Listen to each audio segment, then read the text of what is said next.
राजस्थान में अभी 5 विधानसभा में उपचुनाव होने वाला है।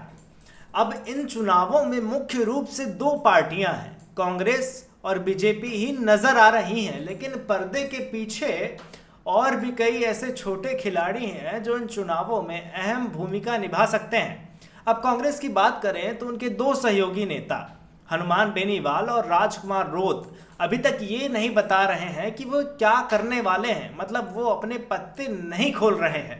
हनुमान बेनीवाल तो कई बार इशारा कर दिए हैं कि उनकी पार्टी कुछ सीटों पर चुनाव लड़ सकती है, लेकिन पूरी तरह से क्लियर नहीं किया है उन्होंने। दूसरी तरफ कांग्रेस ने अपनी तैयारी शुरू कर दी है और अपने नेताओं को जमीन पर उतार दिया है। ब्लॉक स्तर पर यह सब बड़ा काम हो रहा है। बीजेपी भी इसमें पीछे नहीं है, उन्होंने अपने संगठन में कुछ बदलाव किए हैं और जल्दी ही इसका असर देखने को मिलेगा।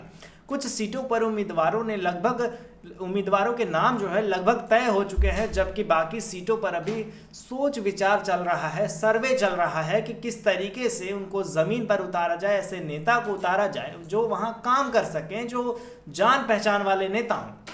बीजेपी के बड़े नेता भी अपने अपने रिश्तेदारों के लिए टिकट की कोशिश कर रहे हैं, जैसा पहले भी होता आ रहा है। जैसे किसी को अपने भाई के लिए चाहिए तो किसी को अपनी पत्नी के लिए चाहिए। कांग्रेस इस बार बहुत सोच समझ कर चल रही है, वो भी इंतजार कर रही है कि सही समय पर उम्मीदवार को टिकट दे सके।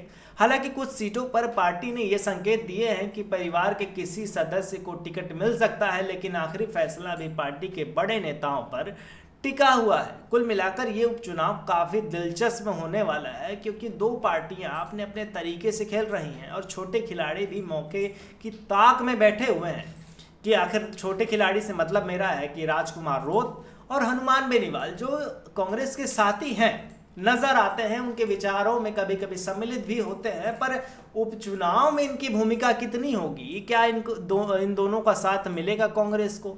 हनुमान बेनीवाल का खासकर, क्योंकि ये गठबंधन में है, पर हनुमान बेनीवाल ने ये बयान दिया था कि गठबंधन में तो हम थे, गठबंधन में हम इनके साथ थे, पर हम केंद्र के चुनाव में, सांसद के चुनाव में थे, विधानसभा चुनाव में हम इनके साथ नहीं। अब देखने वाली बात यह होगी कि अगर साथ मिलता है हनुमान बेनीवाल का तो बहुत आसानी होगी, पर अगर हनुमान बेनीवाल साथ नहीं आते तो बहुत बड़ी मुश्किल हो सकती है कांग्रेस के लिए। इसमें राजकुमार रोत भी एक उभरते हुए नेता हैं, और अगर राजकुमार रोत इसमें साथ देते हैं तो और अच्छा हो सकता है। खैर, इस मुद्दे पर आपकी क्या राय है हमें कमेंट में बताइए और देखते रहिए संवाद भारत के लिए।